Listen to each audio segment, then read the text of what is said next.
Привет, меня зовут Алевтина. Просматривая показ мод «Весна-лето», я увидела чудесную сумку-авоську, в которую влюбилась с первого взгляда. И что вы думаете, это оказалась сумка Prada стоимостью 100 тысяч рублей. Пока позволить себе ее не могу, поэтому решила сделать ее сама. А что получилось, смотрите в этом видео. Для сумки понадобится толстый шнур. Но дома у меня была только белевая веревка и синтетический шнурок. Шнур не подходит по толщине и он тянется, но зато прекрасно подходит по цвету и фактуре. Белевая веревка наоборот, очень упругая и не тянется, поэтому соединяю их вместе. Синтетический шнурок с сердцевиной немного вытягиваю и пришиваю к белевой веревке очень крепко.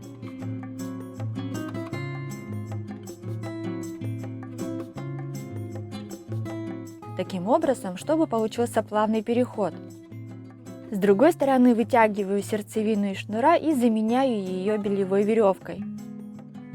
Это практически такая же технология, как вдевание белевой резинки в штаны.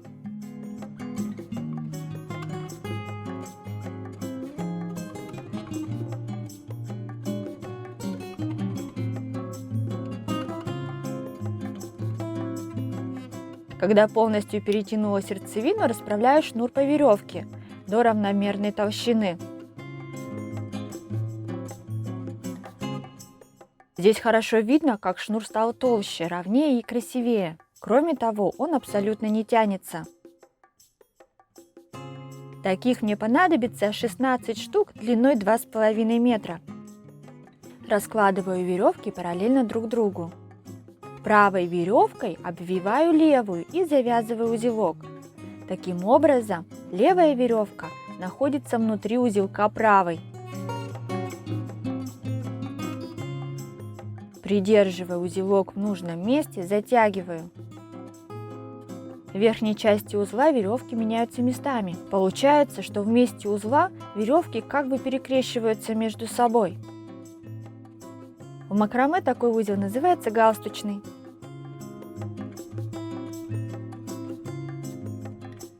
Прохожу первый ряд, соединяя по 2 веревки между собой.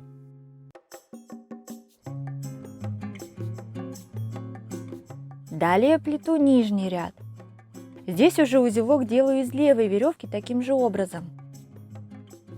Расстояние между рядами узелков 3 сантиметра. Очень важно смотреть, чтобы узелки смотрели в одну сторону, а ряды располагались параллельно друг другу. Следующий верхний ряд плетения начинается с правой веревки.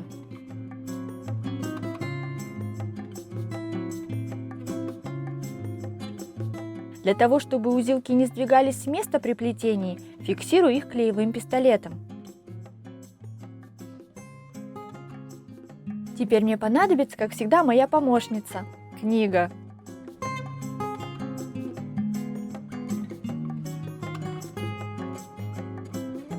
С ее помощью сгибаю пополам, и центральный ряд узлов становится самым нижним рядом сумки. Свободные края сумки соединяю, и образуется один круговой ряд. Последующие ряды прохожу по кругу. Обязательно контролирую параллельность и ровность узелковых рядов.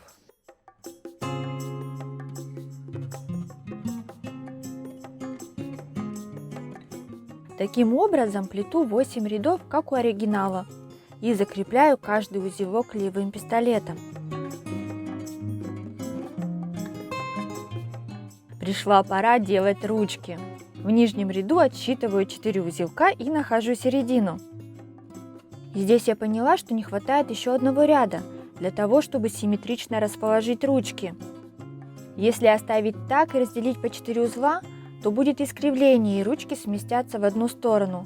Поэтому я решила все-таки добавить еще один ряд. Как-то давно в магазине фурнитуры купила ремень для сумки. Здесь он подойдет просто идеально. Отмеряю длину 42 сантиметра, закрепляю скотчем, чтобы шнур не распустился, и отрезаю. Малярным скотчем намечаю место крепления шнура. Это у меня 5 сантиметров. На каждую ручку приходится по 4 узелка. Беру 4 центральных веревки, отмечаю и отрезаю 14,5 сантиметров. Приклеиваю на горячий клеевой пистолет. 2 боковые клею рядом, чуть натягивая, чтобы они были покороче, и ручка больше уходила в сторону. Отрезаю лишнее. Оставшиеся 2 нитки приклеиваю и отрезаю только самую короткую. Длинную сгибаю и приклеиваю так, чтобы конец ее уходил вниз ручки. Для того, чтобы хорошенько зафиксировать ручки и стопроцентно знать, что они выдержат, туго обматываю место склеивания толстой хлопчатобумажной нитью. И благодаря этому место приклеивания веревок стало намного тоньше. Прикладываю кусок проволоки и оставшимся длинным концом веревки обматываю до самого верха. Витки кладу очень плотно друг к другу. Дойдя до верха, продеваю веревку в ушко проволоки и вытягиваю конец шнура. Отрезаю лишнее и получается красивое крепление ручки. Сумка-авоська получилась, осталось сделать внутренний чехол. Расправляю и снимаю размеры в готовом виде. Принцип пошива такой же, как у обычного школьного мешка для обуви. Так как у меня черная ткань очень тонкая, буду шить ее с подкладкой. Выкраиваю двойной прямоугольник со сгибом, шириной 33 см и длиной 36 см. От линии середины этого прямоугольника отметила 2 см.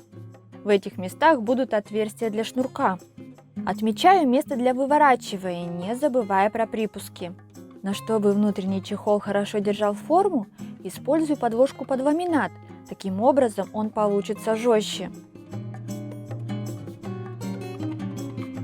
Сшиваю боковые швы, но со стороны отверстия для выворачивания не до конца, чтобы удобно было обработать отверстия для шнура.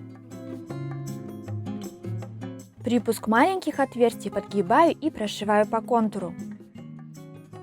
Соединяю оставшиеся расстояния. Отрезаю лишний припуск подложки. Выворачиваю и зашиваю отверстие.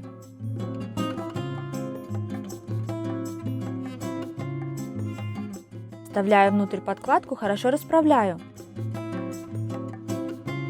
Выравниваю и приутюживаю. Отмечаю 2 см и прошиваю по кругу. Замшевый шнур продеваю в круговую сначала с одной стороны, а потом с другой стороны.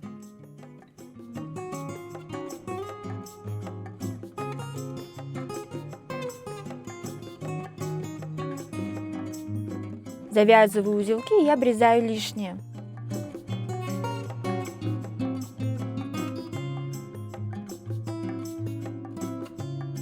Получившийся мешок заправляю вовнутрь плетеной сумки.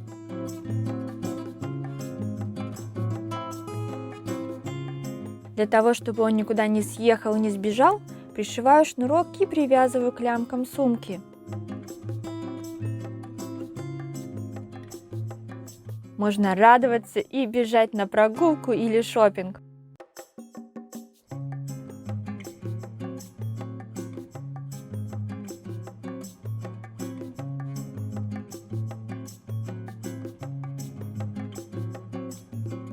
Если вам понравился результат, пишите об этом в комментариях и не забудьте поставить пальчик вверх.